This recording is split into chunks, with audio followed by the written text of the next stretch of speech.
fastest show in sports. Finally, I have come up with the single best thing that we can do to make the Baseball Hall of Fame in Cooperstown, New York, worthy of being a shrine.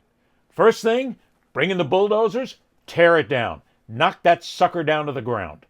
I mean, look, everything is basically going to go away one day anyway, so let's start here. If we're going to have a Baseball Hall of Fame, let's make it worthy of the name. Let's build that sucker from the ground floor up and fix all of the issues with the Baseball Hall of Fame and make sure that it actually and accurately represents what the Hall of Fame should be. I mean, you take all the exhibits out, of course. You can go ahead and put those someplace else. Knock that building down, because not putting Don Mattingly in the Hall of Fame is it. That's the last straw for me. I'm done. And look, I'm not a Yankees fan. I'm not. I grew up a Mets fan. And I'm now a Boston Red Sox fan because I've been around the Red Sox a long time. And I'm not a Yankees fan. I don't hate them. And this is going to happen to a lot of the Yankees fans who are going to come out of the woodwork and say, well, you must hate us. No, look, I'm just not a fan. But when it comes down to Don Mattingly, a guy I have met several times over the years, for him not to be in the Baseball Hall of Fame is a sin. It's completely wrong. Here's a guy who basically owned the game during his career. He was an excellent fielder. He was an excellent hitter. He's got great numbers. And if he hadn't have suffered a back problem and curtailed his career, he would have gone on to even more. And I'm not going to sit here and spout stats because you can go ahead and look them up anytime you want. Don Mattingly is a Hall of Famer. And there shouldn't even have been a question. Not only that, but look at this. Mattingly has now been passed over 19 times. 19 times his name has come up, and 19 times these clowns, these idiots, these morons, these con artists, these prejudicial punks in the Baseball Writers Association of America and so many of these other committees, you said, no, Don Mattingly doesn't belong. Are you serious? What are you looking at? What numbers are you looking at? Why are you even thinking twice if this man doesn't belong? But Mattingly now has been passed over 19 times. That's wrong. And you put a guy like Jeff Kent in over Don Mattingly? Can you look us in the eye and tell us why?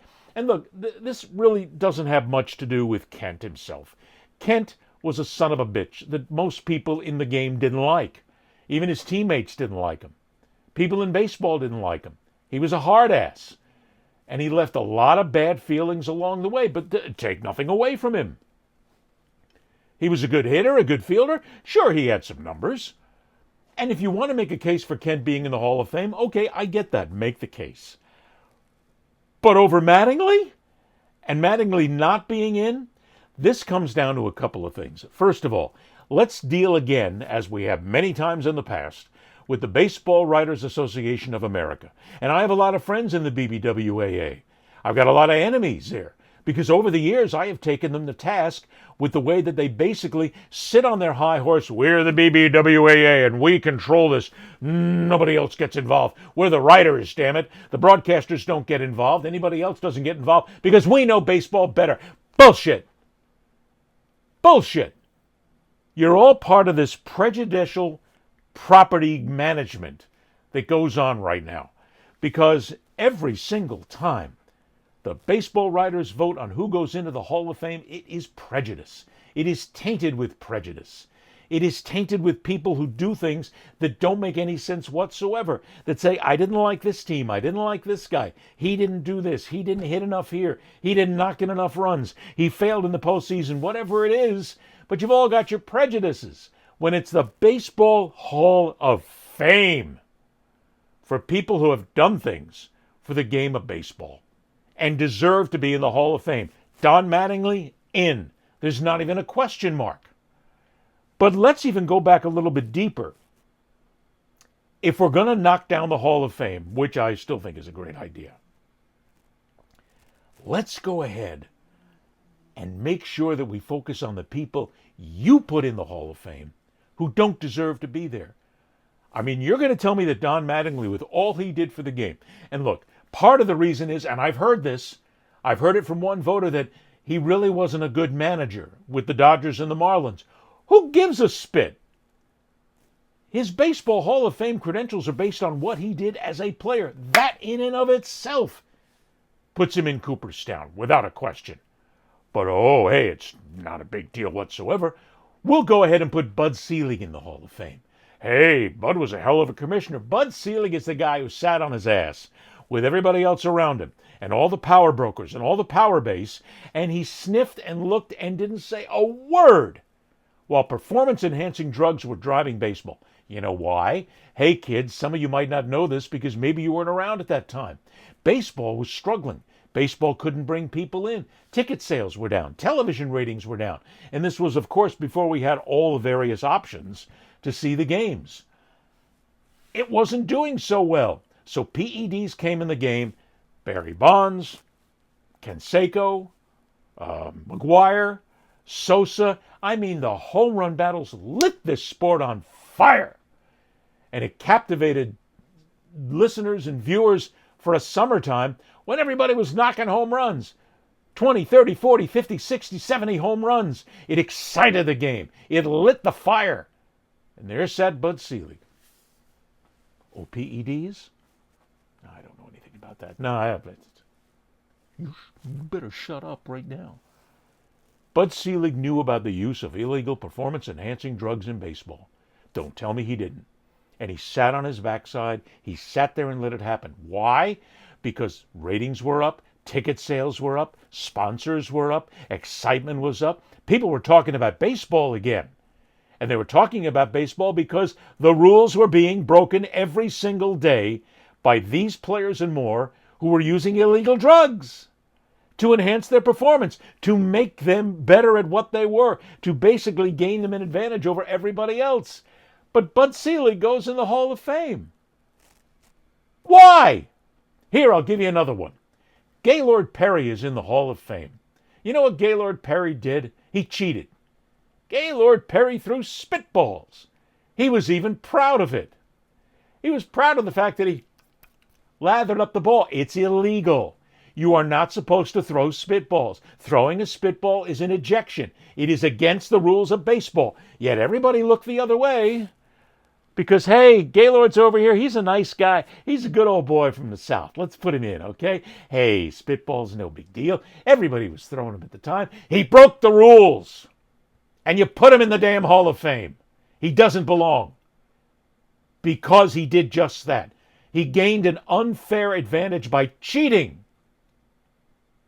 And if we're going to talk cheating, I know, and I hate doing this because I'm not going to go off on a tangent. Pete Rose. He cheated. He broke the rules of baseball. End of story. But oh no, things have gone by long enough. We've let times go by. We can let Pete in now. 19 times go by and Don Mattingly doesn't get in? What? Seriously, what are you telling us here? You're saying that in some cases we'll let bygones be bygones, and yeah, they may have cheated, but it was okay for baseball. It's not a big deal. Let's go ahead and put him in the Hall of Fame. Don Mattingly never cheated once in his life. Not anything we know of. And you keep him out. I'll give you one more. Bill Mazeroski. Pittsburgh Pirates fans are going to scream at me for this one. Bill Mazeroski was an average hitter. Okay? He was a pretty good infielder. The reason Bill Mazeroski is in the Hall of Fame is because of one thing he did. That's a home run in the 1960 World Series. He is deified for that in Pittsburgh. And that's why he's there. So here's a better idea. Take what Bill Mazeroski did. Take his home run and make a special place for it in Cooperstown. What an amazing comeback. What an amazing moment. This won the World Series. This is something that's historic. That's where you remember him. But to simply make him a Hall of Famer because of one home run and because of suspect numbers, you put Mazeroski in the Hall of Fame? Hell, you ought to put 3 Don Mattinglys in the Hall of Fame, depending on the numbers that he rung up. And not only that, but Mattingly was a good guy. He deserves to be there. Mazeroski wasn't a bad guy. I'll bet he never stole a freight train, but he doesn't deserve to be in the Hall of Fame. So there, I've given you 3. Bill Mazeroski, Gaylord Perry, and Bud Selig. You got them in the Hall of Fame. They don't deserve to be there. But they're there. And they broke the rules. Well, okay, Mazeroski did not break the rules. Perry did. Rose did. Selig just couldn't give a spit. He looked the other way. So don't tell me about all the high and mighty moments of the Hall of Fame, because there are plenty of people there who don't deserve to be there. I say we go through the Hall of Fame and we clean it out. Those who are in the Hall of Fame who cheated, who broke the rules of baseball, broke the rules of society, don't deserve to be there, have mediocre numbers like so many of the guys from the 20s and the 30s, out. Gone. They don't deserve to be in the Hall of Fame. If you want to create a wing for them and say, here's the wing of players that were here before we basically cut the cord, okay, you can go ahead and do that. I don't want to take anything away from them. I don't want to hurt their families. But still, they're not real Hall of Famers based on what Hall of Fame numbers are. Here's something else. The fact that Don Mattingly is overlooked is one thing. The last time Mattingly was eligible for votes to go in through this committee, he got 8 votes. This time, he got 6. What happened? Did he have a bad season? Did he have a bad year? Did he have a couple of bad years? What happened? His numbers are the same. That's the fallacy and the fakery of all this with these clowns who vote for the Hall of Fame, where they'll take away votes and nothing has changed. Nothing has changed on the offensive stats, the defensive stats, the things won, the things lost, whatever. It hasn't changed. You're either a Hall of Famer or you're not. It's not like your stats all of a sudden get worse. Oh, well, wait a minute now. We're going to base them on this figure and that figure, and we're going to go ahead and look at it on a sliding scale, and he didn't do this. And by the way, he didn't buy 3 hot dogs when he could have bought 4. I mean, it's stupid. It's mind-bogglingly stupid. Numbers don't change.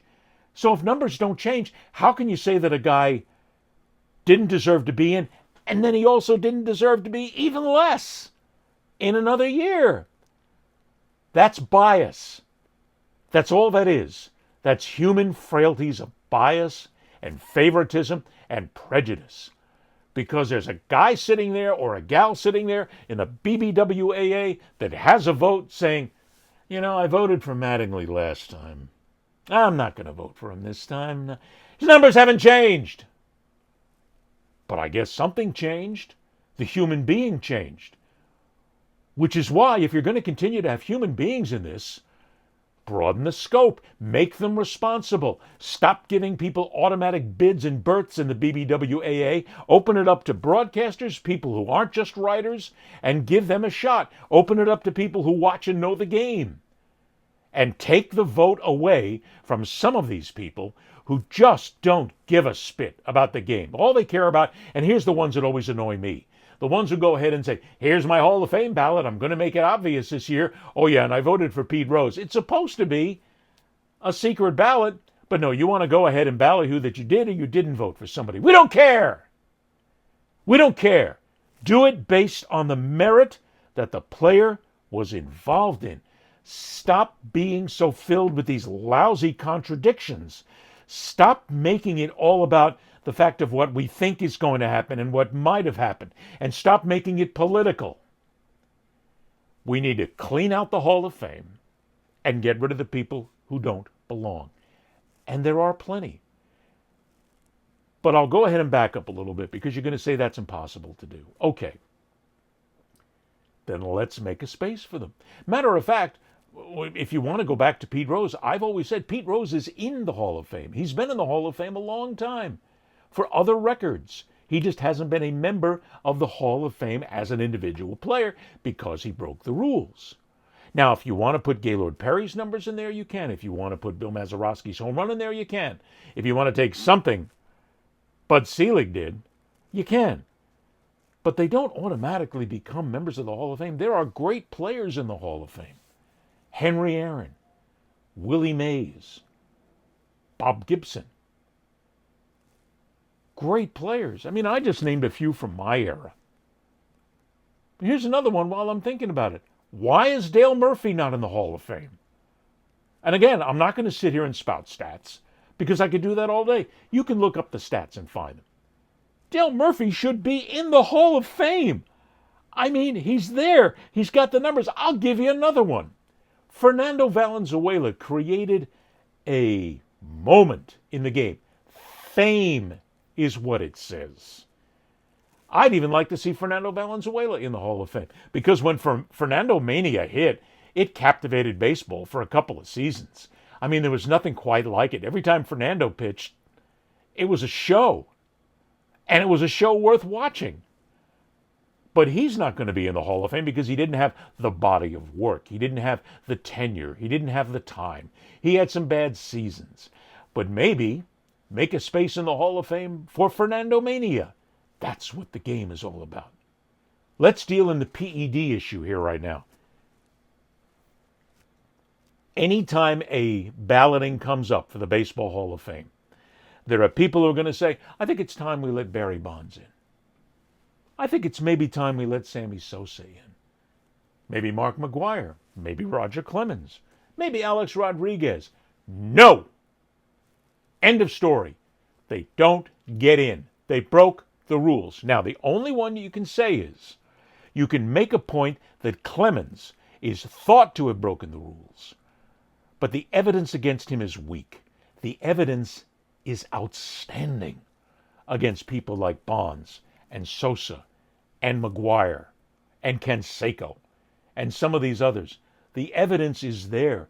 They used performance-enhancing drugs which helped give them a competitive edge at a time when the drugs themselves and the use of PEDs were illegal. The obtainment of such was considered illegal in many states and in many places. They cheated the game. They never get into the Hall of Fame. Barry Bonds gets in, and I'll tell you what, Barry Bonds doesn't even deserve to be in as the all-time home run king, because his home runs were gained through him gaining the system and cheating against baseball. So therefore, he's not the home run king. I'm one of those guys, and yes, I know I'm 397 years of age. To me, Henry Aaron is still the all-time king of home runs. Henry Aaron is the guy. You know why? Henry Aaron did it cleanly. He did it honestly. He did it in a time when it was difficult, and all he had to go through. He is still the home run champion. Barry Bonds will never, never be the home run champion because of what he did. So as we're remaking the Hall of Fame, hard and fast, you broke the rules. You don't get in.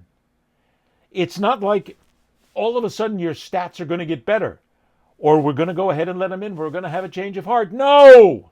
No! There are other players who deserve to be there. They don't. They made their choice. Grown men made their choices to go ahead and use an illegal substance to gain a competitive edge. You're out. I don't know how many times we have to say this. I mean, I don't know how many times people want to go ahead and revisit things. Because you are either worthy of being in the Hall of Fame or you're not. You either did it right or you did it wrong. You either cheated or you didn't cheat. You either got the numbers or you didn't get the numbers. They don't get worse with time. And here's another one. Numbers don't improve with time. Okay? It's not like a player gets X amount of numbers and 10 years later we're going to put him in the Hall of Fame because we had a change of heart. He looks better now.